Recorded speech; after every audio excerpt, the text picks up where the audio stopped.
So hi guys, Abhishek this side and today I'm talking about the next topic which will be human reproductive system. So इससे पहले हमने बहुत सारी चीज़ों को डिस्कस किया, राइट? तो आज हमारा टॉपिक होने वाला है human reproductive system, right? So let's start the thing today. देखो, वही सबसे पहले वाला केस, ये आपको एक नोटबुक एंड एक पेन आपको रखना है अपने पास and let's discuss the topic now. देखो, ये हमारा है ह्यूमन रिप्रोडक्टिव सिस्टम, क्योंकि हम ह्यूमन की बात कर रहे हैं और ह्यूमन के केस में दो लोग आते हैं, एक मेल एंड एक फीमेल.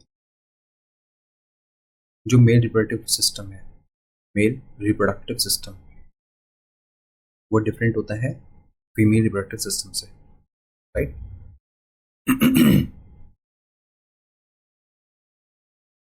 सो जो मेल रिप्रोडक्टिव सिस्टम है वो फीमेल रिप्रोडक्टिव सिस्टम से क्या होता है, अलग होता है. ठीक है, हम जो टॉपिक डिस्कस करने वाले हैं उसका नाम है रिप्रोडक्टिव सिस्टम. तो इस टॉपिक का जो नाम है रिप्रोडक्शन, रिप्रोडक्शन, इसका मतलब क्या होता है? इसको इसको अलग अलग करते हैं. री यहाँ निकाल देते हैं एंड प्रोडक्शन यहाँ निकाल देते हैं. री मतलब अगेन, प्रोडक्शन मतलब प्रोड्यूस करना, राइट? तो ऐसी चीज जो कि अब दोबारा प्रोड्यूस होने वाली है, इसका मतलब वो पहले भी प्रोड्यूस हो चुकी है, ठीक है ना? तो कोई भी चीज जो कि पहले प्रोड्यूस हो चुकी है, अब उसको हम दोबारा प्रोड्यूस कर रहे हैं तो उसको बोलेंगे रीप्रोडक्शन, राइट? रीप्रोडक्शन, दोबारा प्रोडक्शन, अगेन प्रोडक्शन. ठीक है, और ये अगेन प्रोडक्शन कहाँ से होगा? पहले से प्रोड्यूस हुई चीज़ों से अगेन प्रोडक्शन होगा. तो ये लेट सपोज भी ये आदमी है, ठीक है, एंड ये फीमेल है. तो ये प्रोड्यूस करते हैं एक नए बेबी को, ठीक है. अब इन्होंने तो रिप्रोड्यूस कर दिया किस चीज़ को? इस ऑर्गेनिज्म को रिप्रोड्यूस कर दिया, इस जो बंदा है उसको रिप्रोड्यूस किया, राइट? लेकिन ये दोनों भी पहले रिप्रोड्यूस हुए होंगे ना. तो ये किससे रिप्रोड्यूस होंगे? इनसे पहले से रिप्रोड्यूस हुए होंगे. फिर ये किससे होंगे? किसी से पहले से रिप्रोड्यूस हुए होंगे. तो हम प्रोडक्शन कर रहे हैं दोबारा, तो इसी को बोलते हैं हमने रिप्रोडक्शन, दोबारा प्रोडक्शन करना, राइट? इसे बोल दिया रिप्रोडक्शन. और अगर लेमन लैंग्वेज में समझना है, अगर सिंपल लैंग्वेज है, इसमें क्या है कि भाई आपका आपके दादा है, grand father and grand mother, ठीक है, एंड ग्रैंड मदर. उनके बाद आपके फादर हैं एंड मदर है, एंड उनके बाद हम हैं, ठीक है. उनके बाद क्या है? हम हैं. तो हम रिप्रोड्यूस किए गए किनके द्वारा? फादर एंड मदर के द्वारा, राइट? एंड हमारे फादर मदर किसके द्वारा रिप्रोड्यूस किए गए? ग्रैंड के द्वारा, ठीक है, ग्रैंड फादर ग्रैंड मदर. तो इस तरीके से चीज़ें रिप्रोड्यूस हो रही हैं. तो इसलिए इसका नाम क्या है कि टॉपिक का रिप्रोडक्शन. और इस रिप्रोडक्शन को हम किस में देख रहे हैं? ह्यूमन बींग्स के अंदर. So that's why the human reproduction, ठीक है. अब इसको रिप्रोड्यूस करने के लिए कोई सिस्टम चाहिए, ठीक है. तो इसलिए इसको क्या बोलते हैं? Reproductive system. तो ह्यूमन रिप्रोडक्टिव सिस्टम हम डिस्कस करने वाले हैं, right? Okay, so let's start the topic now.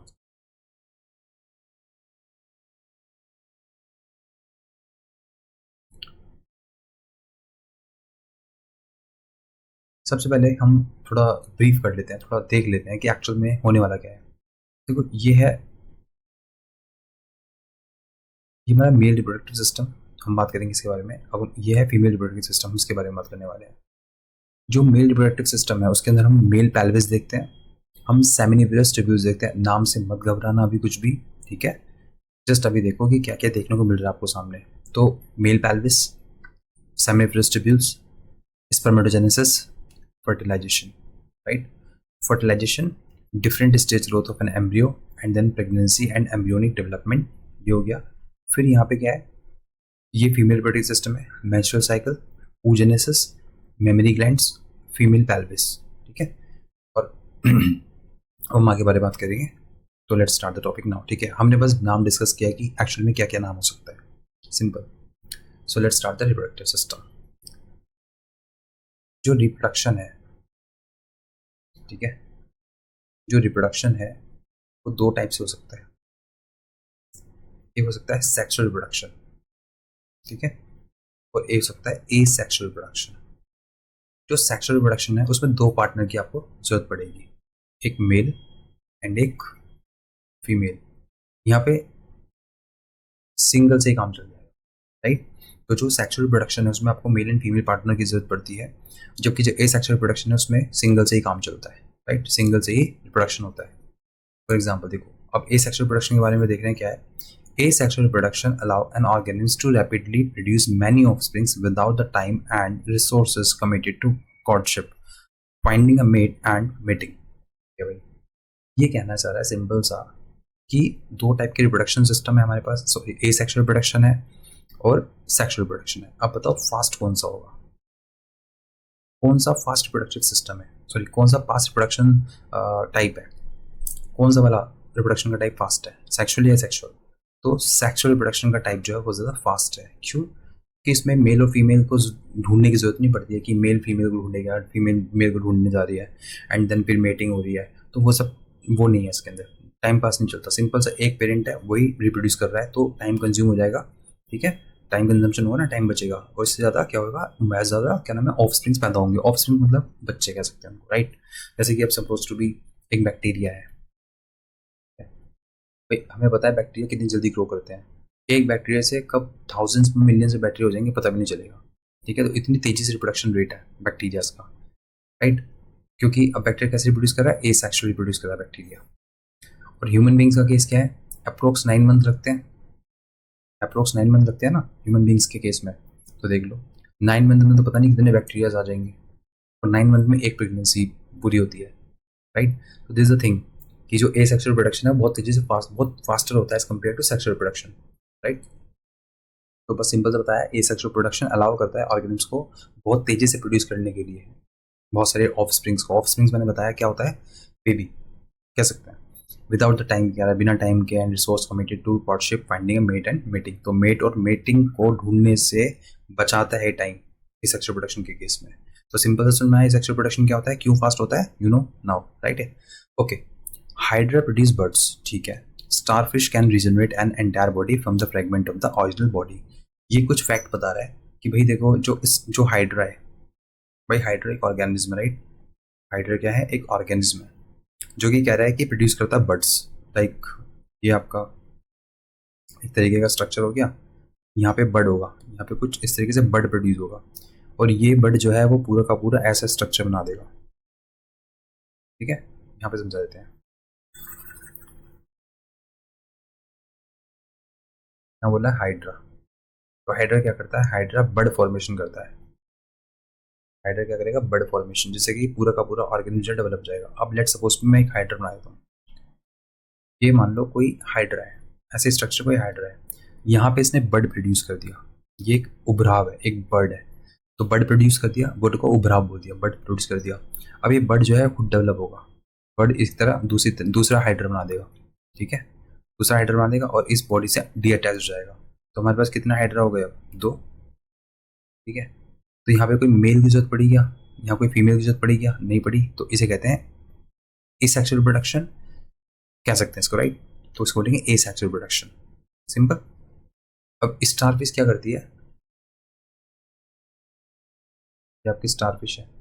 अब स्टारफिश का लेट सपोज भी मैं ये पोर्शन कट कर देता हूँ, ये वाला इधर से, ठीक है। मैंने ये वाला पोर्शन कट कर दिया, स्टारफिश का मैंने ये वाला पोर्शन क्या कर दिया, कट कर दिया।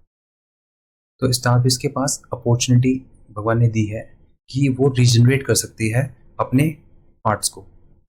देखो उसने क्या कर दिया, रीजनरेट कर दिया अपने पार्ट्स को, और वापस ले आना, रीजनरेट मतलब दोबारा जनरेट कर दिया, रीजनरेट। उसने दोबारा जनरेट कर दिया अपने पार्ट्स को, किसने, स्टारफिश ने, राइट। तो ये पावर हमारे हाइड्रा के पास और स्टारफिश के पास है। एक चीज़ इंपॉर्टेंट ये भी ध्यान रखो कि अगर ए सेक्सुअल रिप्रोडक्शन और एनिमल में हो रहा है, एनिमल के केस में अगर ए सेक्सुअल रिप्रोडक्शन हो रहा है तो वो ए सेक्सुअल रिप्रोडक्शन कहलाएगा। बट अगर ए सेक्सुअल रिप्रोडक्शन प्लांट के केस में हो रहा है तो उसको ए सेक्सुअल रिप्रोडक्शन नहीं बोलते हैं, क्या बोलते हैं, वेजिटेटिव प्रोपागेशन, वेजिटेटिव प्रोपागेशन बोलते हैं, किस केस में, प्लांट के केस में, right. I hope you understand. So move ahead.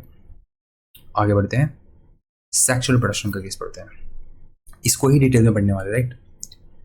Sexual reproduction में क्या होता है कि नया इंडिविजुअल जो है प्रोड्यूस करता है, कैसे, फ्यूजन से, haploid gamete to form a diploid zygote, right. ठीक है, अब ये गैमेट क्या है या जाइगोट क्या है, सब देखते हैं इसको। हमें पता है जो फीमेल है उनके केस में क्या होता है, एग। फीमेल के केस में क्या होता है, एग। और जो मेल है उनके केस में होता है स्पर्म।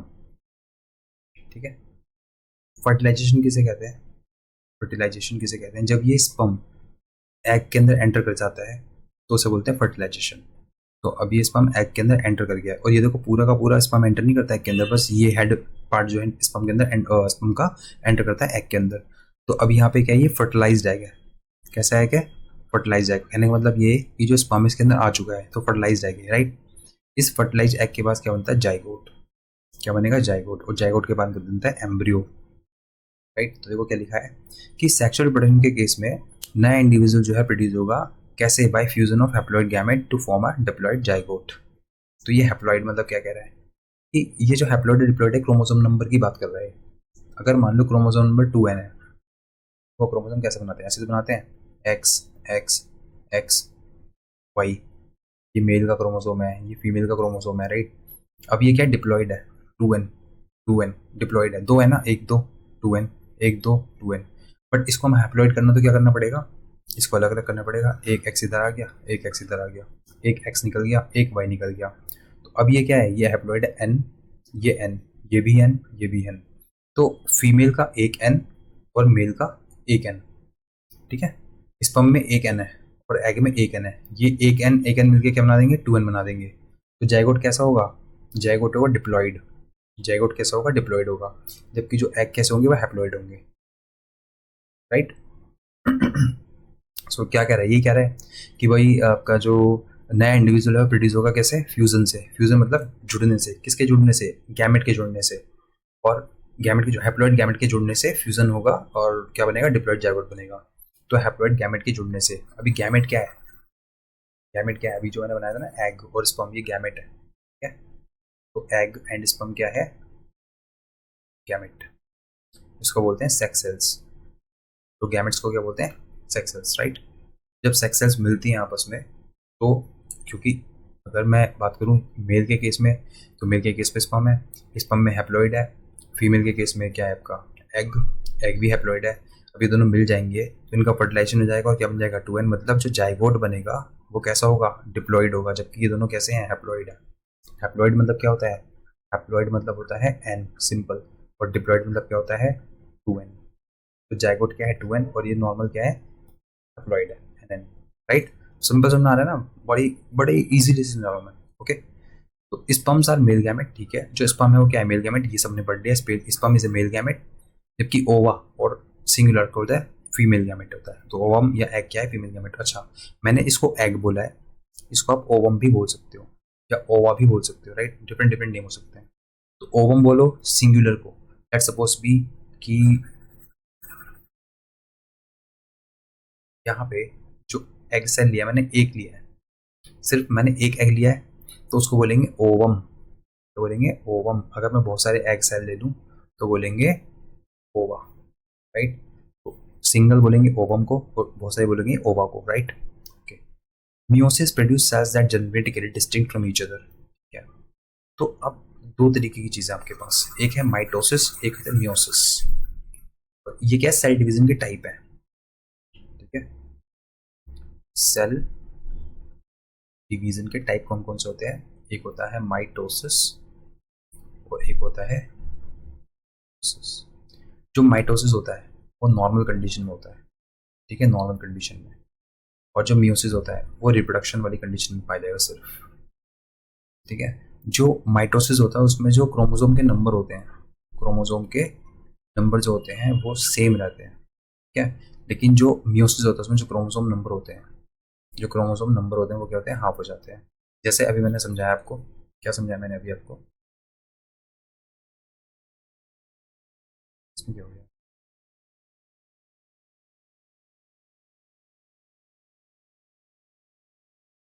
ठीक है, तो अभी मैंने क्या समझा आपको, देखते हैं।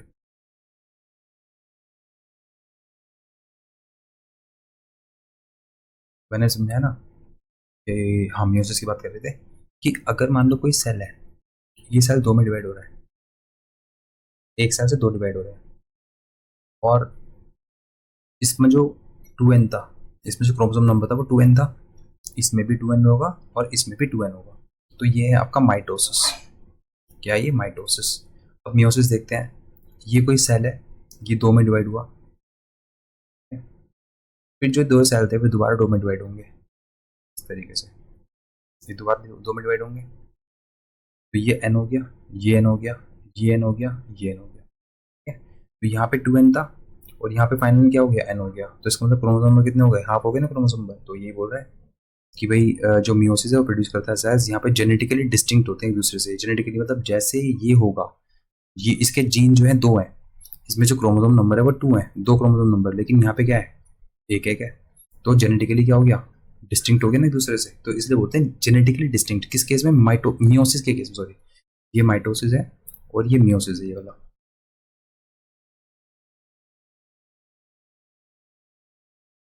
ये माइटोसिस है एंड जो ये है, ये वाला, नीचे वाला, ये मियोसिस है, राइट। मियोसिस किस केस में होगा, मियोसिस रिप्रोडक्शन वाले केस में होगा, जबकि माइटोसिस नॉर्मल केस में होगा। Normal case in the sense कि अगर आपको चोट लग गई है, आपकी सेल खराब हो चुकी है, तो दोबारा नई सेल आती है, तो उसमें माइटोसिस होता है। अगर रिप्रोडक्शन वाली केस है तो उसमें मियोसिस होगा। और मियोसिस में जेनेटिकली डिफरेंट होंगे। जैसे कि मैं खुद का एग्जाम्पल लेता हूँ। फॉर एग्जाम्पल मैं एक ऐसे एग्जाम्पल लेता हूँ, क्या कह लूँ, आपको समझा रहा हूँ तो आपको लेता हूँ एग्जाम्पल, राइट। एक मिनट रुको, इसको रफ कर देता हूँ, then we will start. Let's suppose कि, राइट, एंड ये एक फीमेल है, ठीक है। लेट्स सपोज कि नाम क्या रखें, चलो ए नाम रख देते हैं, कोई भी, राइट। दूसरा, इनके पेरेंट्स हैं, इनकी मम्मी और इनके पापा। क्या ये जो चाइल्ड है, क्या ये अपने पेरेंट्स की एग्जैक्टली से कॉपी होंगी क्या, एग्जैक्टली कॉपी होंगी, नहीं होंगी। क्यों नहीं होंगी, क्योंकि यहाँ पे क्या हुआ है, मियोसिस हुआ है, ठीक है ना। यहाँ पे 2n था, इनका, ये मेल है, ये फीमेल है, इनके पास एक्स वाई होगा, इनके पास एक्स एक्स होगा। लेकिन जो ये बेबी बना है, ये वाला जो बेबी बना है, उसमें इनका कोई एक्स गया होगा और इनका एक एक्स गया होगा। तो एक एक्स फादर का, एक एक्स मदर का, दोनों ने मिलकर क्या बना लिया, 2x। और जब 2x बनता है तो क्या होता है, फीमेल होती है। तो ये फीमेल वही है। तो अब बताओ कि जेनेटिकली सेम है या डिफरेंट है। तो जेनेटिकली डिफरेंट होंगी ना, क्योंकि इनका हाफ गया जीन और हाफ जीन फादर का गया। तो फादर का हाफ जीन गया और मदर का हाफ जीन गया, तो हाफ हाफ जीन गया है, दोनों मिक्स होंगे, तो एक नई वैरायटी बनेगी। तो सेक्सुअल रिप्रोडक्शन के अंदर नई वैरायटी बनती है, जबकि ए सेक्सुअल रिप्रोडक्शन के अंदर नई वैरायटी नहीं बनती है, right. So I hope you understand now. आगे बढ़ते हैं। Fertilization is a fusion of two such distinctive cells. ठीक है भाई, फर्टिलाइजेशन की बात कर रहे हैं, फर्टिलाइजेशन हम पहले ही पढ़ चुके हैं। कह रहा है fusion is the fertilization is the fusion of two such distinctive cells. Male की सेल्स जिसमें हमने स्पर्म बोल दिया, फीमेल की सेल्स जिसे हमने ओवम बोल दिया, और दोनों मिल रहे हैं तो उसको बोलेंगे फर्टिलाइजेशन। तो दोनों मिलते नहीं है, ओवम तो स्टेबल है, ओवम तो अपनी जगह पे ही है, लेकिन कौन मूव करेगा, स्पर्म आगे मूव करेगा और इसके अंदर जाएगा। और जैसे ही स्पर्म इसके अंदर आगे चले गया, उसको क्या बोलेंगे हम, फर्टिलाइजेशन हो चुका है। तो ये क्या है, फर्टिलाइजेशन। तो ओवम से स्पर्म का मिलना जो है वो फर्टिलाइजेशन कहलाता है, राइट। नेक्स्ट पढ़ते हैं। Human reproduction development. तो अब हम बात करेंगे ह्यूमन रिप्रोडक्शन के डेवलपमेंट की। तो हमने बेसिक समझ लिया है, अब हम आगे बढ़ते हैं।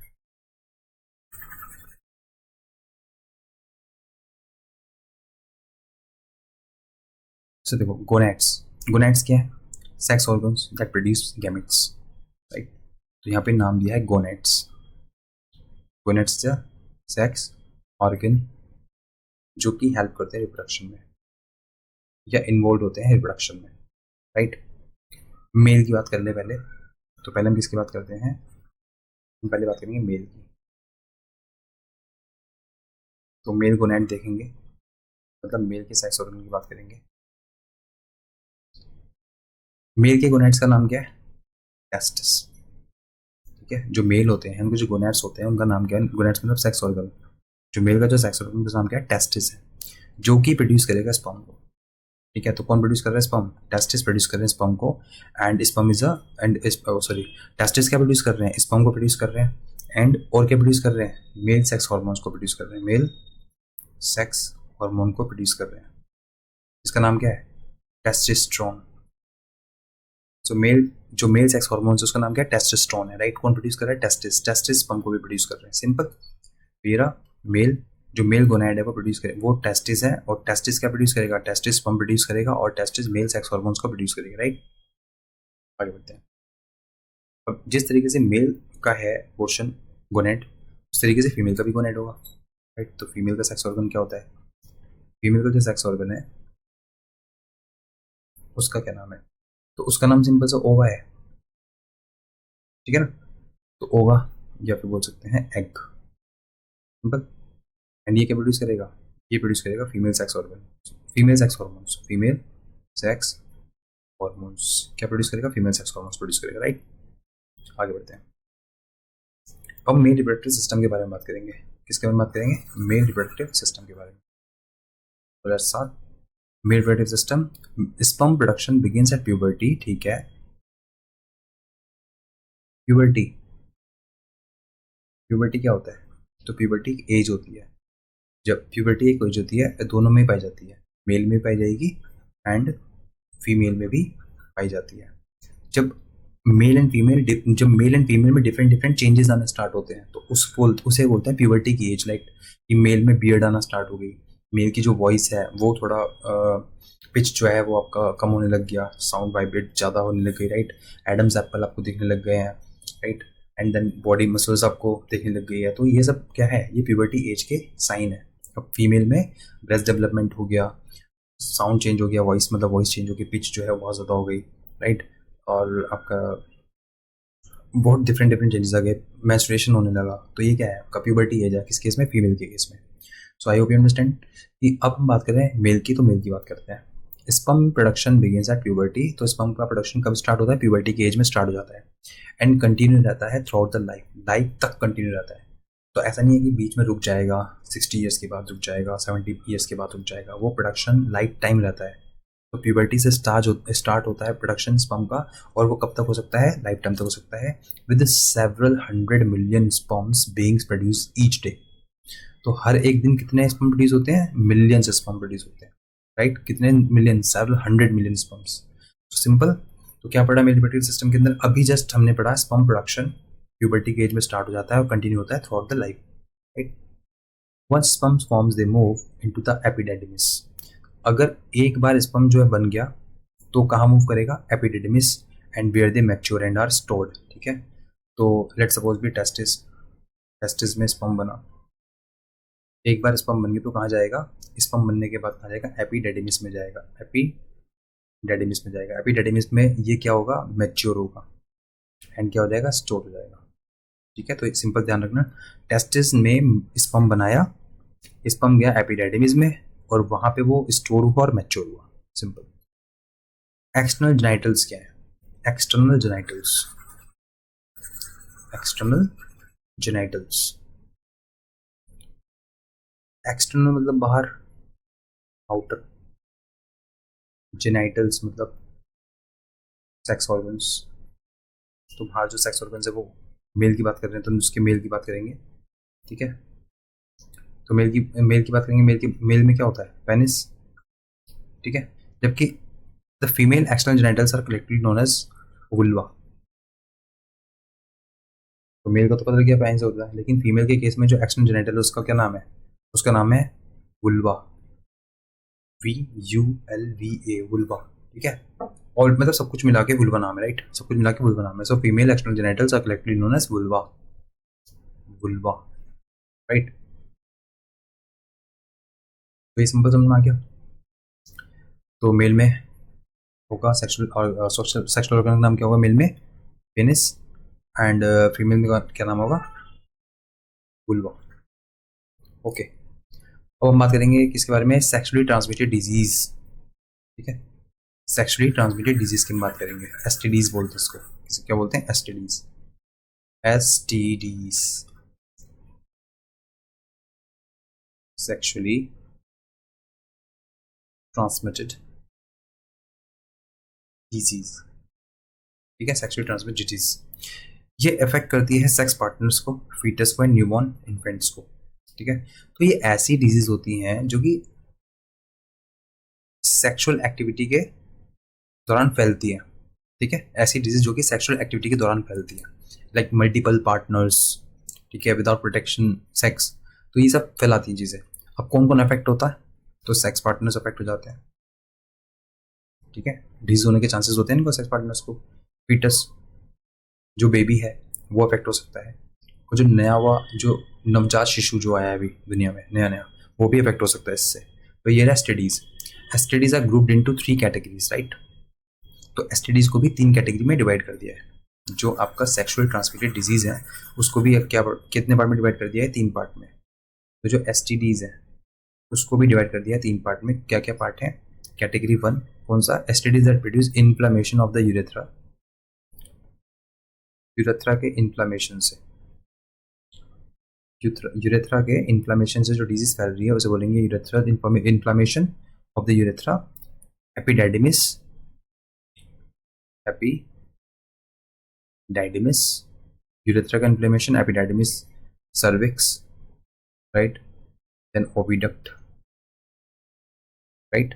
तो अगर हम बात करें कैटेगरी 1 की, तो उसमें क्या है कि एसटीडीज जो कि प्रोड्यूस हो रही है किसके through, inflammation of the urethra, भाई यूरेथ्रा इन्फ्लेमेट हो गया, यूरेथ्रा जो है सूज गया है, स्वेलिंग हो गई है, इन्फ्लेमेट हो गया है, फिर एपिडाइडिमिस इन्फ्लेमेट हो गया है, राइट, देन सर्विक्स इन्फ्लेमेट हो गया और ओविडक्ट इन्फ्लेमेट हो गया, तो तब फैलती है एक टाइप की डिजीज में एसटीडीज बोलते हैं। दूसरे टाइप में क्या है कि आपका गोनोरिया और chlamydia, the most common STDs in the category. Example है इसका ठीक है, क्या नाम है, gonorrhoea, gonorrhoea and chlamydia, gonorrhoea and chlamydia an example of category 1, right. Both disease, कौन दोनों disease, both gonorrhoea and chlamydia, ये दोनों ही disease can be treated and cured with antibiotics once diagnosed, right. तो एंटीबायोटिक से ठीक हो सकती हैं। तो जो डिजीज बताई थी मैंने, गोनोरिया और क्लैमिडिया, ठीक है, दोनों ही डिजीज जो है वो क्योर हो सकती हैं किससे, एंटीबायोटिक्स से, okay. Let's start the third category, sorry second category, let's start the second category. Category second, STDs are produce sores on the external genitals. तो यहाँ पे क्या होगा, सोर्स होगा किस पे, एक्सटर्नल जेनिटल्स पे क्या होंगे, सोर्स हो जाएंगे, राइट। कैटेगरी 2, तो कैटेगरी 2 में क्या है, सोर्स हो जाएंगे किस पे, एक्सटर्नल जेनिटल्स पे। Genital herbs is the most common disease in the class. तो क्या नाम है डिजीज का, ये जेनिटल हर्ब्स, ये डिजीज का नाम है। सेकंड कैटेगरी डिजीज का जो एग्जांपल है वो है जेनिटल हर्ब्स, क्योंकि इसकी वजह से होता है सोर्स के कारण, एक्सटर्नल जेनिटलिया में सोर्स हो जाते हैं, तो उसे बोलेंगे genital herbs, example, right, okay. अभी दोनों के केस में, फीमेल और मेल के केस में दोनों में हो सकते हैं, राइट।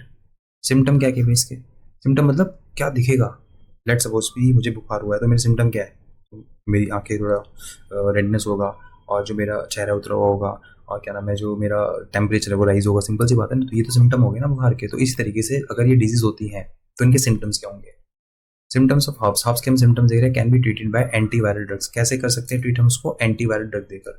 तो अगर किसी को हर्ब्स हो गया है, जेनिटल हर्ब्स हुआ है, तो उसको एंटीवायरल देंगे, क्या देंगे, एंटीवायरल। और पहले वाले केस में क्या देते हैं, एंटीबायोटिक्स दे देते हैं। तो फर्स्ट कैटेगरी में हम एंटीबायोटिक्स दे देते हैं, सेकंड कैटेगरी में एंटीवायरल दे रहे हैं, okay. But the infection can not be cure, लेकिन इन्फेक्शन क्योर नहीं होगा। तो हम सिर्फ क्या कर सकते हैं, सिम्टम्स को हटा सकते हैं एंटीवायरल देके। अगर आप चाहो कि भाई डिजीज ही क्योर हो जाए, हर्ब्स क्योर हो जाए, तो वो अभी पॉसिबल तो नहीं होगा, right. Infection can not be cure. साइफिल्स is a bacterial caused infection. जो साइफिल्स है, दूसरा नाम क्या है, SYPHILS, सिफिल्स, ये सिफिलिस बोल सकते हैं इसको। सिफिलिस एक क्या है, bacterial disease, right. Syphilis is a bacterial cause infection, can it felt it left untreated cause serious symptoms. तो अगर हमने सिफिलिस का एग्जांपल लेना, सिफिलिस क्या है, तो सिफिलिस एक बैक्टीरियली बैक्टीरिया के द्वारा कॉज हुई जाने वाली इन्फेक्शन है, ठीक है। अगर इसको हमने ट्रीट नहीं किया, ऐसे ही रहने दिया, तो ये क्या करेगा, ये सीरियस सिम्टम्स कॉज करेगा, डेथ भी कर सकता है। तो however the disease is curable with the antibiotics, लेकिन फिर भी जो डिजीज है क्या, ये क्यूरेबल है, इलाज है इसका एंटीबायोटिक्स के साथ। साइफिस कैसा है, एंटीबायोटिक्स, जबकि जो हर्ब्स थे वो वायरल था, राइट। तो अब बताओ, दो एग्जांपल देता हूँ आपको बताना, राइट। एक होता है बैक्टीरियल डिजीज, बैक्टीरिया से होने वाली डिजीज, एक होता है वायरल डिजीज। तो अभी तक हमने हर्ब्स पढ़ा है वायरल, जबकि दो हमने पढ़े हैं बैक्टीरियल। कौन कौन से, गोनोरिया, लामिनामिस एंड ये सिफिलिस, ये सब बैक्टीरियल डिजीज है तीनों। ये हर्ब्स जो है वायरल है, सिंपल। ओके, आगे बढ़ते हैं। तीसरी कैटेगरी में क्या आ जाएंगे, तीसरी कैटेगरी में the class of STDs includes viral disease, ठीक है। तीसरी कैटेगरी में कौन सी डिजीज आएंगी, viral disease that affect the organ system, पूरे ऑर्गन सिस्टम को ही अफेक्ट कर रही है, that does not of the reproductive system, ठीक है, then those of reproductive system. So these class of STDs includes viral disease that affect organ system other than those of the reproductive system. तो third category में मैं क्या करूँगा, जो third category वाली disease है उसको मैं डालूंगा कि भाई इसमें रिप्रोडक्टिव ऑर्गन जो है वो अफेक्ट नहीं हो रहे हैं, इसमें दूसरे ऑर्गन अफेक्ट हो रहे हैं। थर्ड कैटेगरी वाले केस में क्या होता है, जो रिप्रोडक्टिव ऑर्गन थे वो अफेक्ट होने चाहिए थे, बट रिप्रोडक्टिव ऑर्गन अफेक्ट नहीं होंगे, क्या अफेक्ट होंगे, दूसरे ऑर्गन अफेक्ट होंगे, ठीक है। तो अभी देखो मैं ऊपर कर देता हूँ उसको ताकि पता लग जाए, हम कैटेगरी में डिवाइड कर देते ना। तो हमने दो कैटेगरी बना दी थी यहाँ पे, इन्फ्लामेशन वाली, कि जो सेक्स ऑर्गन्स के जो पार्ट है वो इन्फ्लेमेट हो रहे हैं, उससे कुछ डिजीज हो रही है, तो उसको कैटेगरी 1 में डाला। कैटेगरी 2 में डाला किससे, जो कि एक्सटर्नल जेनिटल पे सोर्स हो जा रहे हैं, तो कैटेगरी 2 में डाला। अब थर्ड कैटेगरी में हम किसे डाल रहे हैं, ऐसी डिजीज को जो जिसके अंदर रिप्रोडक्टिव ऑर्गन जो है, रिप्रोडक्टिव ऑर्गन्स ये अफेक्ट नहीं होते, इनको कुछ नहीं होता, जो दूसरे बॉडी के ऑर्गन्स हैं वो खराब होते हैं, तो थर्ड कैटेगरी में उनको डाल दिया। अब इसका एग्जाम्पल है एड्स, ठीक है, AIDS and hepatitis B, AIDS and hepatitis B. तो एड्स सबने सुना है ना, एड्स क्या होता है, हेपेटाइटिस बी। तो दोनों एग्जाम्पल किसके हैं, थर्ड कैटेगरी वाले, जिसके अंदर क्या है, रिप्रोडक्टिव ऑर्गन अफेक्ट नहीं होते हैं, क्या अफेक्ट होते हैं, दूसरे ऑर्गन अफेक्ट हो जाते हैं, right. I hope you understand. आगे बढ़ते हैं। अभी दोनों, चाहे वो एड्स लो चाहे वो हेपेटाइटिस बी लो, ये दोनों ही कैटेगरी, ये जो वो है डिजीज, ये स्प्रेड की जाती है सेक्सुअल कॉन्टैक्ट के द्वारा एंड ब्लड इन्फेक्शन इंडिविजुअल्स के द्वारा, may be appear symptoms free for year after infection. तो ऐसा हो सकता है कि इन्फेक्शन हो गया है लेकिन वो भी सिम्टम शो नहीं कर रहा, उसको सिम्टम शो करने के लिए 4 दिन में भी कर सकता है, 1 हफ्ते में भी, 2 हफ्ते में भी, और सालों साल भी लगेंगे तब भी नहीं हो पाएगा सिम्टम। तो ऐसा वेरिएशन है कि अगर कोई इन्फेक्टेड भी है तो जो सिम्टम होंगे उसको आने के लिए सालों लग सकते हैं, सिम्टम को आने के लिए, और वो कुछ दिन में भी आ सकता है, राइट। तो कैसे हो रहा है एड्स एंड हेपेटाइटिस बी, तो एड्स एंड हेपेटाइटिस बी किस तरीके से फैलता है, तो ये आपका सेक्सुअल कॉन्टैक्ट से फैलता है, किससे फैलता है, सेक्सुअल कॉन्टैक्ट से फैलता है, और किससे फैलता है, ब्लड इन्फेक्शन से। लेट्स सपोज भी किसी को एड्स हो रहा है और वो अपना ब्लड डोनेट कर रहा है, तो जिसके पास वो ब्लड जाएगा डोनेट होके उसको भी एड्स हो जाएगा, राइट। सीरीज ली डॉक्टर ने लगाई, उस पेशेंट को एड्स हुआ था, फॉर एग्जांपल उसी सीरीज को दूसरे पेशेंट में लगा दिया तो उसको भी चांसेस एड्स होने के, तो इस तरीके से ही फैलता है, राइट। ओके। प्रेग्नेंट मदर है, प्रेग्नेंट मदर को एड्स हो रखा है, तो चांस है कि उसके जो बेटा है, उसको जो बेटा है बेटी जो भी है, उसको जो इन्फेंट है उसको भी हो सकता है, right. So separation of intercourse from pregnancy uses methods blocking one of the 3 stage of reproduction, right? So देखो अब ये कह रहा है कि भाई symptom free है, ठीक है, क्या है, the separation of intercourse from pregnancy uses methods blocking one of the 3 stage of the reproduction, पहला release and transport of gametes, या तो आप गैमेट जो सेक्स सेल्स हैं, गैमेट को क्या बोल देते हैं, सेक्स सेल्स बोल देते ना, उसको रिलीज ही मत होने दो, या तो रिलीज हो गया तो उसको ट्रांसपोर्ट मत होने दो, पहला केस। दूसरा, फर्टिलाइजेशन मत होने दो। तीसरा, इम्प्लांटेशन मत होने दो, राइट। तो अगर कोई फीमेल अफेक्टेड है एड्स से या हेपेटाइटिस बी से, तो आप क्या कर सकते हो, 3 कंडीशन की, उसका इन्फेंट जो है वो इन्फेंट जो उसका जो आने वाला बेबी जो है वो बच जाए, उसको इन्फेक्शन ना हो, 3 चीज़ों पे आप काम करोगे।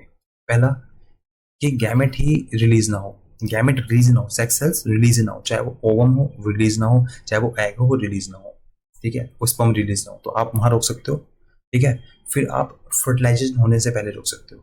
फर्टिलाइजेशन को रोक सकते हो, स्पर्म तो रिलीज हो गया, ओवम भी आ गया, अब इसको फर्टिलाइज होने से रोक सकते हो, ये दूसरी कंडीशन कर सकते हो। तीसरी कंडीशन में आप क्या कर सकते हो, ठीक है, ओवम जो है स्पर्म मिल गया, ओवम से फर्टिलाइज हो गया है, लेकिन जो एग गया है फर्टिलाइज होके, वो उसको इम्प्लांट होने से रोक सकते हो, उसको एक जगह फिक्स होने से रोक सकते हो कि भाई देखो ऐसा होता है। लेट्स सपोज भी कि इसको पढ़ लेते हैं, यही बता देता हूँ मैं इसमें डायग्राम में, राइट, डायग्राम है इसमें,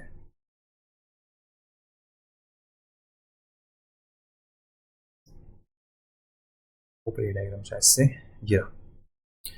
तो यहाँ से ये यहाँ से एग निकल रहा है, ये एग जो है वो यहाँ पे आ रहा है ट्रांसफर होके, ठीक है, यहाँ पे ट्रांसफर होके आ रहा है, ये स्पर्म है, यहाँ से स्पर्म आता है, स्पर्म आ गया, ये स्पर्म जो है एंट्री कर गया, और स्पर्म एंट्री करके यहाँ पे एग से मिल गया, यहाँ पे हो गया फर्टिलाइजेशन, ठीक है।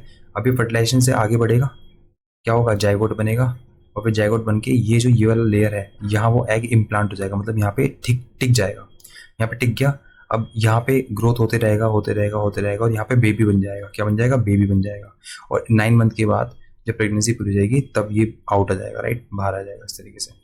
तो इसे कहते हैं इम्प्लांटेशन। तो या तो एग ही रिलीज मत होने दो, या तो स्पर्म ही रिलीज मत होने दो, ठीक है, स्पर्म रिलीज मत होने दो, तो ये हो सकता है। चलो स्पर्म रिलीज हो भी गया तो फर्टिलाइज मत होने दो, चलो ठीक है, फर्टिलाइज भी हो गया तो इम्प्लांट मत होने दो, राइट। ये 3 तरीके आपके पास है किसी इन्फेंट को बीमार होने से रोकने के लिए, बीमार इन्फेंट पैदा होने से रोकने के लिए, ये 3 आपके पास स्टेजेस है, राइट। सो ये होगी चीज़ें आपके पास। अब आते हैं प्लांट के रिप्रोडक्शन पे। तो समझ में आ गया क्या होता है। अच्छा, मैं एक बार दोबारा डिस्कस कर देता हूँ यहाँ पे इन ऑर्गन्स के बारे में, ठीक है। सो कुछ कुछ बच्चों का ये फेवरेट टॉपिक होता है, and I don't know why, it's the most typical topic. अगर डीप में जाते हैं ना स्टडी करने के लिए तो बहुत ज़्यादा क्रिटिकल टॉपिक है ये। एम्ब्रियोलॉजी बोलते हैं इसको, एम्ब्रियो के बारे में स्टडी करना, ठीक है। फिर भी ये देखो, ये हमारा मेल ऑर्गन्स है, ये है टेस्टिस जिसकी हमने बात की थी, ठीक है, और ये जो ऊपर है ये एपिडिडिमिस है। तो टेस्टिस से स्पर्म रिलीज होगा, एपिडिडिमिस में जाएगा, और इस एपिडिडिमिस में क्या होगा, एपिडिडिमिस स्टोर होगा, ठीक है, स्टोर होगा, नरिश होगा, राइट। फिर यूरेथ्रल पेनिस जाएगा, यूरेथ्रा यूरेथ्रा जाएगा, यूरेथ्रा से जाएगा, एंड देन यहाँ पे आएगा प्रोस्टेट ग्लैंड्स में, ये प्रोस्टेट ग्लैंड्स है, this is a prostate glands, this is seminal vesicle. इतना पढ़ने की जरूरत नहीं है बट फिर भी देख लो। तो ये जो पोर्शन ये वाला है, ये वाला है सेमिनल वेसिकल, ये वाला है प्रोस्टेट, राइट, एंड ये जो पाइप जा रहा है ये है वास डिफरेंस, राइट, ये है vas deferens, and this is urethra, ये यूरेथ्रा है, और ये पूरा क्या है, पेनिस है। तो ये यूरेथ्रा है लाइन, ये बीच का जो स्पेस है वो यूरेथ्रा है, एंड ये लाइन, ये पूरा क्या पूरा पेनिस है। अब जो आपका स्पर्म है वो टेस्टिस रिलीज होगा, यहाँ जाएगा, देन वो आपका इधर जाएगा वास डिफरेंस में, वास डिफरेंस से होते होते सेमिनल वेसिकल के अंदर जाएगा, सेमिनल वेसिकल से होते हुए प्रोस्टेट में जाएगा, एंड देन आपका यूरेथ्रा से बाहर आ जाएगा। तो ये हुई स्पर्म की बात। कि अब आता है फीमेल रिप्रोडक्टिव ऑर्गन्स के अंदर। सो यहाँ पे है ये यूरेथ्रा, सॉरी यूरेथ्रा क्या, यूट्रस, ये यूट्रस है, यहाँ पे बेबी जो है यहीं पर टिकेगा बेबी आके, राइट, बेबी इम्प्लांट यहाँ पे यूट्रस में होता है, ठीक है। और ये जो है ये क्या है, ये पाइप, ये ट्यूब जो है ये आपका फेलोपियन ट्यूब है, क्या है ये, फेलोपियन ट्यूब। और ये क्या है, this is a ovary, this is a ovary, यहाँ से एग रिलीज होगा, राइट। और ये क्या है, ये it's a endometrium, this is a endometrium, inner lining endometrium, right. और आपका ये सर्विक्स है नीचे, this is a cervix and this is a vagina, ये vagina, right. So okay, male की बात कर लेते हैं। इसमें क्या होता है, टेस्टिस से स्पर्म आएगा, कहाँ जाएगा, एपिडिडिमिस में, एपिडिडिमिस में जाएगा, एपिडिडिमिस से कहाँ जाएगा, वास डिफरेंस में जाएगा, कहाँ जाएगा, वास डिफरेंस में जाएगा। ये ऑर्गन अपने आप देखते रहना यहाँ पे, ठीक है, कहाँ क्या क्या लिखा हुआ है। तो टेस्टिस से गया एपिडिडिमिस में, क्या गया, स्पर्म गया, ठीक है, टेस्टिस से स्पर्म कहाँ गया, एपिडिडिमिस में, एपिडिडिमिस से कहाँ गया, वास डिफरेंस में, वास डिफरेंस से कहाँ गया, सेमिनल वेसिकल के अंदर, सेमिनल वेसिकल के अंदर, ठीक है, सेमिनल वेसिकल से कहाँ गया, प्रोस्टेट में, प्रोस्टेट में गया, प्रोस्टेट से कहाँ गया, प्रोस्टेट से यूरेथ्रा में गया, प्रोस्टेट से यूरेथ्रा में गया, right. So this is the thing कि स्पर्म कैसे कैसे कहाँ कहाँ जा रहा है। ओके, फिर हम बात करते हैं यहाँ फीमेल के केस में। सो फीमेल का केस देख लेते हैं एक बार। ये आपका लेट्स सपोज भी ये फीमेल का ऑर्गन है और यहाँ पे एक पाइपिंग सिस्टम इस तरीके से, राइट। तो सबसे पहले क्या होगा, एग रिलीज होगा, एग रिलीज हुआ ओवम से, ठीक है, सॉरी ओवेरी से, ओवेरी से क्या हुआ, एग रिलीज होगा। तो ओवेरी से एग रिलीज हुआ, वो गया फेलोपियन ट्यूब में, कहाँ गया, फेलोपियन ट्यूब में, फेलोपियन ट्यूब में गया। अब अगर फेलोपियन ट्यूब में वो चले गया है, क्या फेलोपियन ट्यूब में चले गया, फेलोपियन ट्यूब से कहाँ जाएगा, आपका यूरेट्रस में, यूरेथ्रा में, अरे यूरेथ्रा बोल रहा हूँ यार मैं, यूट्रस में, कहाँ जाएगा, यूट्रस में, यूट्रस में जाके इसको थोड़ा स्पेस चाहिए मेरे को, यहाँ पे गड़बड़ कर दी सब, बट फिर भी इसको इसको मिटाते हैं एंड देन स्टार्ट करते हैं दोबारा, राइट। अब देखिए ध्यान से जरा, ओवेरी से निकला एग, ये एग जाएगा आपका फेलोपियन ट्यूब में, फेलोपियन ट्यूब में, फेलोपियन ट्यूब के खुद 3 पार्ट होते हैं बट हम यहाँ पे डिस्कस नहीं करेंगे कि जरूरी नहीं है। फेलोपियन ट्यूब में गया, फेलोपियन ट्यूब में ही एक ऐसी जगह होती है जिसको इस्तमस बोलते हैं, जहाँ पे स्पर्म जो है वो आके एग से मिलेगा। तो फेलोपियन ट्यूब के अंदर ही एक ऐसी जगह है जहाँ पे स्पर्म आके एग से मिलेगा। और लेट सपोज कि स्पर्म एग से नहीं मिला, स्पर्म अभी नहीं आया है, तो फेलोपियन ट्यूब के अंदर एग पड़ा हुआ है, एग कहाँ आएगा, एग आएगा यूट्रस में, कहाँ आएगा एग, यूट्रस के अंदर एग आ गया। अब स्पर्म तो आया ही नहीं था, तो फर्टिलाइज तो हुआ नहीं, तो एग कहाँ चले जाएगा, यूट्रस में। और यूट्रस की जो लाइनिंग है, यूट्रस की जो लाइनिंग है जिसे हम एंडोमेट्रियम बोल रहे हैं, वहाँ पे एग आ जाएगा इधर की साइड पे, राइट। अब क्योंकि स्पर्म नहीं आया तो हार्मोनल चेंजेस नहीं हुए, अब जब हार्मोनल चेंजेस नहीं हुए तो स्किन, ये जो आपका एंडोमेट्रियम है, ये जो आपका एंडोमेट्रियम है, ये वाली देखो इधर जो लाइन है ना एंडोमेट्रियम की, ये जो एंडोमेट्रियम है, ये जो एंडोमेट्रियम है, क्योंकि ये प्रिपेयर किसके लिए हुई थी, ये प्रिपेयर हुई थी कि भाई स्पर्म आएगा, एग को फर्टिलाइज करेगा, और जो फर्टिलाइज वाला एग है जिसे हम जाइगोट बोल रहे हैं वो आएगा, वो यहाँ पे इस वॉल पे टिक जाएगा। लेकिन ऐसा कुछ हुआ ही नहीं है। जब ऐसा कुछ हुआ ही नहीं है तो जो वॉल बनी थी वो अब वॉल पे टूट के गिरेगी, जो वॉल टूट के गिरेगी, अब यहाँ से जो वॉल है वो टूट के गिरेगी नीचे की तरफ, इसे कहते हैं मेंस्ट्रुएशन, इसे कहते हैं मेंस्ट्रुएशन, राइट। और लेट्स सपोज भी कि ये स्पर्म आके अब मिल गया है, जब स्पर्म आके मिल गया है किसमें, एग के साथ, तो वो एग क्या बन गया, जाइगोट बन गया है। अब जाइगोट जो है एंडोमेट्रियम में इम्प्लांट हो जाएगा, क्योंकि अब जाइगोट बन चुका है, फर्टिलाइजेशन हो चुका है, तो अब ये ब्रेक नहीं होगी, वो धीरे धीरे सेल बढ़ेंगे, धीरे धीरे एक ह्यूमन बेबी बनना स्टार्ट होगा, स्टार्ट होगा और वो कंप्लीट ह्यूमन बेबी बन के तैयार हो जाएगा, और 9 मंथ के बाद वो आउट ऑफ यूट्रस होगा, राइट। तो इस तरीके से स्ट्रक्चर चलता है, सिंपल। आगे बढ़ते हैं। बहुत लेमन और सिंपल लैंग्वेज समझाया, जितना जरूरी था उससे थोड़ा कि बहुत ज्यादा बता दिया, राइट। लेकिन पता होना चाहिए, टू बी वेरी फ्रेंक, पता होना चाहिए, ठीक है। सो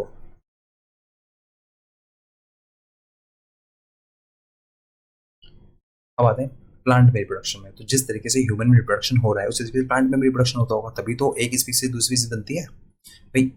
दुनिया में एक ही आम का पेड़ थोड़ी ना था, उसके बाद तो आम के पेड़ आए हैं और आते रहेंगे, तो वो भी तो रिप्रोड्यूस कर रहे हैं, तभी तो आम के पेड़ आते जा रहे हैं लगातार, राइट। ऐसे आम के पेड़ का एग्जाम्पल लिया, बहुत सारे पेड़ इसी तरीके से आ रहे हैं, बहुत सारे प्लांट ऐसे ही आ रहे हैं, ओके। तो अगर हम बात करें प्लांट की रिप्रोडक्शन के बारे में, तो जैसे ह्यूमन के रिप्रोडक्शन के केस में ऑर्गन्स थे, रिप्रोडक्टिव ऑर्गन्स थे, उसी तरीके से प्लांट के केस में भी रिप्रोडक्टिव ऑर्गन्स होते हैं, जिसको हम क्या बोलते हैं, flower. So flower is a reproductive part of the plant, right. जो प्लांट का रिप्रोडक्टिव पार्ट है वो क्या है, फ्लावर है। तो flower is a reproductive part of the plant. अब इसमें क्या क्या चीज़ होती हैं,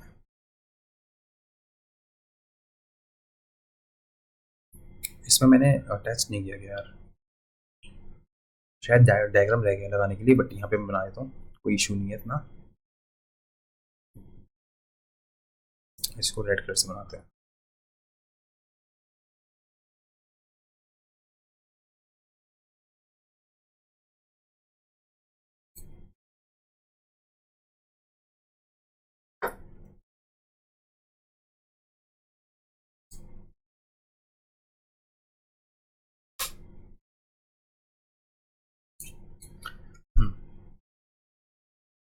कहाँ गया ये? यस, तो एक फ्लावर बनाते हैं, देन स्टार्ट करते हैं।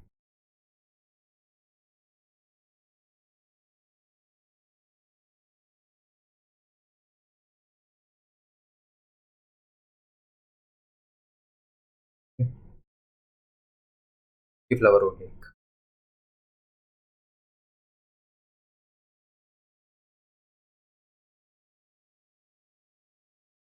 इस तरीके से स्ट्रक्चर हो गया एक।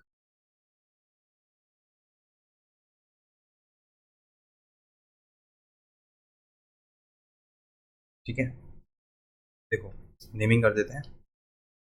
ये है एंथर,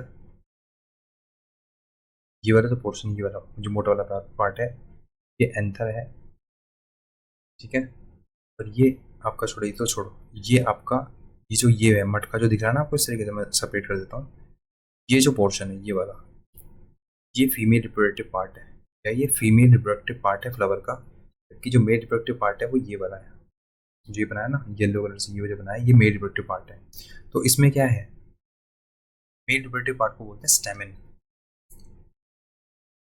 जो मेल रिप्रोडक्टिव पार्ट है ना, ये जो आपका मेल रिप्रोडक्टिव पार्ट है, उस पूरे को क्या बोलेंगे? स्टेमिन।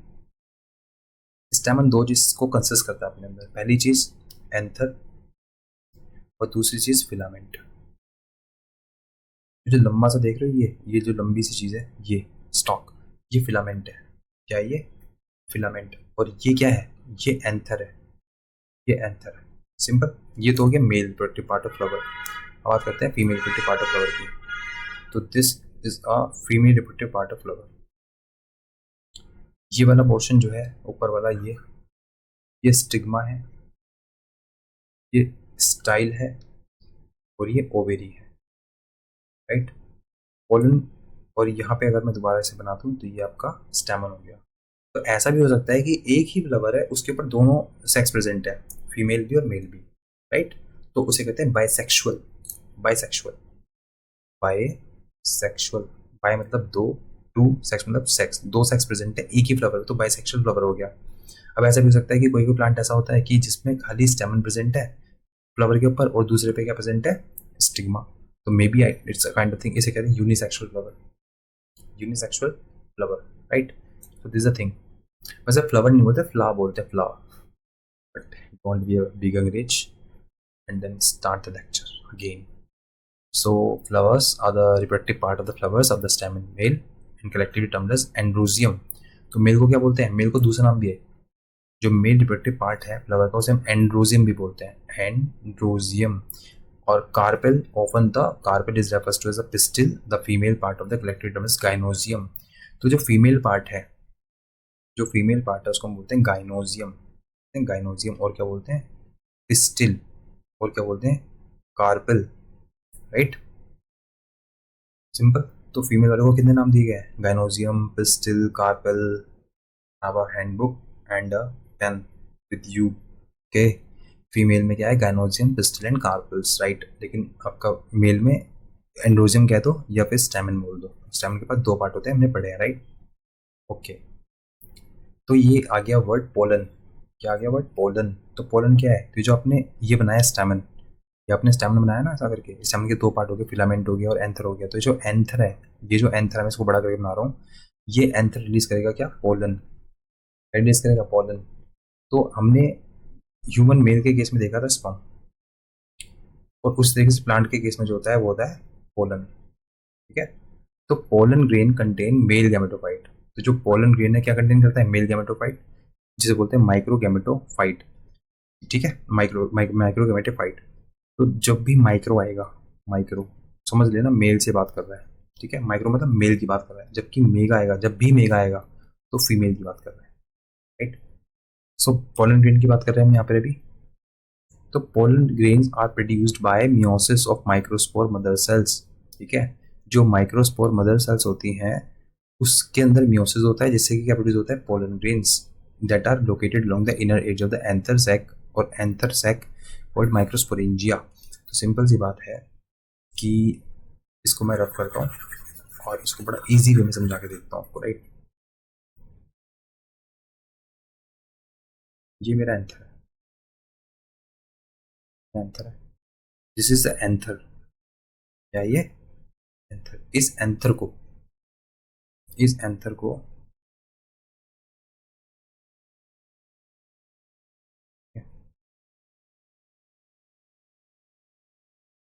मैंने यहाँ से कट किया, यहाँ से हमने कट कर दिया इस एंथर को। तो मैं ऊपर से झांक के देख रहा हूँ इस एंथर में दिख क्या रहा है, तो मुझे ये एंथर कुछ इस तरीके से दिखाई देगा। मुझे एंथर किस तरीके से दिखाएगा, कुछ इस तरीके से मुझे एंथर दिखेगा। लेट्स सपोज कि ये पेन है, ये एंथर है, मैंने इसको ऊपर से ट्रांसवर्स सेक्शन में कट किया, ऐसे कट कर दिया, और मैं ऐसे ऊपर से झांक के देख रहा हूँ, तो मुझे क्या दिखेगा, मुझे ये दिखेगा, ऐसा कुछ दिखेगा। मुझे क्या दिखेगा, मुझे ऐसा कुछ दिखेगा। और यहाँ पे ऐसा कर दो, गोल गोल कुछ बना दो, ये पार्ट है। वैसे तो इसे लोब बोलते हैं, लोब वगैरह, बट इतना जानने की जरूरत नहीं है, ये पार्ट है। यहाँ पे पोलन ग्रेन बनेंगे, क्या बनेंगे, पोलन ग्रेन्स बनेंगे, ठीक है। और जो पोलन ग्रेन्स को बनाने वाली सेल है वो मदर होगी, भाई मदर ही तो कुछ बनाएगी ना, तो उन सेल्स को बोल दिया माइक्रो स्पोर मदर सेल। तो माइक्रोस्पोर मदर सेल क्या बनाएगी, पोलन ग्रेन्स, सिंपल। तो कौन बना रहा है पोलन ग्रेन्स, पोलन ग्रेन्स बना रहे हैं माइक्रोस्पोर मदर सेल। तो जैसे मैंने अभी बताया, माइक्रो मतलब मेल और मेगा मतलब फीमेल। तो अगर मैं यहाँ पे माइक्रो ना लिख के लिख दूं मेगा स्पोर मदर सेल, तो वो क्या बनाएगी, वो बनाएगी ओवम, क्या बनाएगी, वो ओवम, राइट। तो सिंपल सी बात। तो मेगा स्पोर मदर सेल क्या बनाएगी, फीमेल फीमेल बनाएगी, फीमेल वाला पार्ट बनाएगी। जबकि जो माइक्रोस्पोर मदर सेल है वो क्या बनाएगा, पोलन बनाएगा, मेल पार्ट बनाएगा। तो ये लिखा है कि pollen grains are by produce by meiosis, और मियोसिस मैंने बताया था क्यों होगा, जहां पे भी सेक्सुअल रिप्रोडक्शन होता है वहां पे क्या होता है, मियोसिस होता है। तो pollen grains produce by meiosis of microspore mother sales. तो जो माइक्रोस्पोर मदर सेल्स को क्या होगा, मियोसिस होगा। तो देखो यहाँ पे जो माइक्रोस्पोर मदर सेल है उसके अंदर कौन सी प्रोसेस होगी, कौन सा डिवीजन होगा, मियोसिस होगा, जिससे कि क्या बनेंगे, पोलन ग्रेन बनेंगे, ठीक है, ओके। अब आता है पॉलिनेशन। पॉलिनेशन क्या होता है, ठीक है भाई, ये भी बताते हैं पॉलिनेशन क्या होता है। तो पोलन ग्रेन समझ गए, पॉलिनेशन पोलन ग्रेन से रिलेटेड होगा। पॉलिनेशन मतलब क्या होता है, the transfer of pollen from the anther to the female stigma is termed pollination. ये मैंने बताया था स्टिग्मा होता है, और ये मैंने बताया था क्या होता है, एंथर, ये स्टेमन होता है। यहाँ से पोलन ग्रेन निकले, पोलन ग्रेन कैसे होंगे, हल्के हल्के इस तरीके से पोलन ग्रेन दिखेंगे आपको। पोलन ग्रेन कहाँ ट्रांसफर होगा, स्टिग्मा पे। तो जो पोलन ग्रेन का ट्रांसफर है स्टिग्मा के ऊपर उसे ही बोलते हैं पॉलिनेशन। तो पॉलिनेशन क्या है, ट्रांसफर, किसका ट्रांसफर, पोलन का ट्रांसफर, कहाँ से, कहाँ से, एंथर से, एंथर से कहाँ पर, फीमेल स्टिग्मा पर, उसको बोलते क्या है, पॉलिनेशन। तो जब एंथर से पोलन ग्रेन जा रहा है स्टिग्मा के ऊपर तो इसी प्रोसेस को बोलते हैं pollination, right. This is accomplish by variety of methods. तो बहुत सारे तरीकों से पॉलिनेशन हो सकता है। कैसे, कि भाई कोई इंसेक्ट आ गया, कोई मान लो लेट्स सपोज कि कोई मधुमक्खी आई, इस पोलन ग्रेन के ऊपर बैठ गई, अब मधुमक्खी के पैर में पोलन ग्रेन जो है चिपक गए, वही मधुमक्खी उड़ के कहाँ पे चलेगी, स्टिग्मा के ऊपर, ये स्टिग्मा है यहाँ पे चली गई, और इसने उस पोलन ग्रेन को यहाँ पे छोड़ दिया। तो कौन एजेंट बना पॉलिनेशन का, यहाँ पे एजेंट कौन बना, एजेंट बनी मधुमक्खी, मतलब बी एजेंट बन गई। इसी तरीके से एयर भी हो सकती है कि एयर चली, सॉरी विंड चली, विंड मतलब बहती हुई एयर, विंड मतलब क्या होता है, बहती हुई एयर, चलती हुई एयर, मूव करती हुई एयर को विंड बोलते हैं। तो विंड चल रही है और विंड जो है अपने साथ क्या ले गई, पोलन ग्रेन ले गई, कहाँ पे छोड़ दिया, स्टिग्मा के ऊपर छोड़ दिया, दिस द थिंग। तो अब देखो एक टर्म है यहाँ पे एंटोमोफिली, एंटोमोफिली, एंटोमोफिली, ये क्या है, ट्रांसफर ऑफ पोलन। यहाँ पे पोलन ट्रांसफर है बाय द इंसेक्ट। तो अगर कोई भी इंसेक्ट पोलन को ट्रांसफर कर रहा है उस प्रोसेस को बोलेंगे एंटोमोफिली। लेकिन अगर कोई ये जो पोलन है ट्रांसफर हो रहा है बाय विंड तो बोलेंगे एनीमोफिली, राइट। तो अगर विंड के द्वारा पोलिनेशन किया जा रहा है तो बोलेंगे एनीमोफिली, और अगर इंसेक्ट के द्वारा पोलिनेशन किया तो बोलेंगे एंटोमोफिली। अगर इंसेक्ट के द्वारा किया जा रहा है तो क्या बोलेंगे, एंटोमोफिली, और अगर विंड की तरह किया जाए तो बोलेंगे एनीमोफिली, राइट। आगे बढ़ते हैं। तो यहाँ पे है शायद से other pollinators include birds, bats, water and humans, double fertilization, sorry.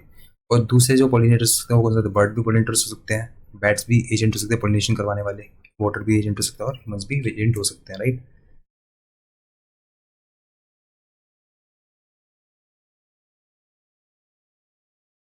सो मैंने ये डायग्राम डाले हैं, मैं तभी कह रहा हूँ डायग्राम तो डाले हैं मैंने। तो देखो ये है pollination, this is a pollination, right, this is a pollination. So ये क्या एंथर, ये आपका पोलन ग्रेन्स हो गए, ये बी आ गई और इसको लेके जा रही है कहाँ पे, स्टिग्मा के ऊपर, ठीक है, तो इसे बोलेंगे पॉलिनेशन। और ये पार्ट्स ऑफ फ्लावर्स मैंने बताए थे अभी जस्ट, क्या ये पार्ट्स ऑफ फ्लावर्स है, राइट, पार्ट ऑफ फ्लावर्स। सो देखो ये पेटल्स, देखो पेटल्स क्या होता है, जो आपको रंग बिरंगे दिख रहे हैं ना, फूल में जो रंग बिरंगे पार्ट होते हैं वो पेटल्स होते हैं, और जो हरा वाला है वो सेपल्स है। जो हरा वाला होता है ना पत्ती की तरफ, सेपल्स होते हैं।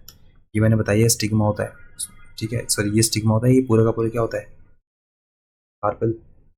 ये क्या होता है, कार्पेल बोल सकते हो, गाइनोजियम बोल सकते हो, पिस्टल भी बोल सकते हो, तीनों नाम है इसी के, इसी चीज़ के तीनों नाम है। ये जो है ना गुल्लक की तरह से कह सकते हैं ना, ये है ना इस तरीके से, इसको कार्पेल भी बोल दो, इसको पिस्टल भी बोल दो, और इसको गाइनोजियम भी बोल सकते हो। तीनों पार्ट इसके हैं, तीनों नाम है इसके। ये अंतर हो गया, ठीक है, और बस बाकी सब वही सेम ही है। पोलन ट्यूब हो गया वगैरह, पोलन ट्यूब कि जब भी पोलन ग्रेन आके यहाँ पे अटैच हो जाएगा और स्टिग्मा उसको एक्सेप्ट कर लेगा, तो क्या होगा कि एक लाइन बनेगी, एक ट्यूब बनेगी, जिसमें बोले क्या पोलन ट्यूब बनती है। तो अभी आपको जरूरत नहीं है जानने के लिए, थोड़ा बेसिक है तो बेसिक पे रहेंगे, राइट, ठीक है। सो this is the thing and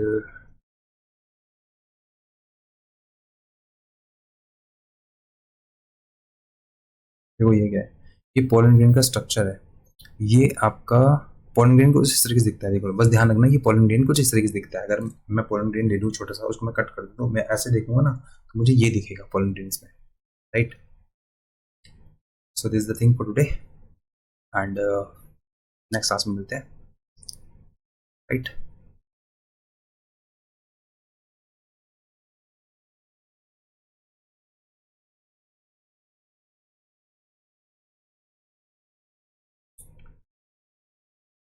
तो thank you so much, take care, bye bye, good night.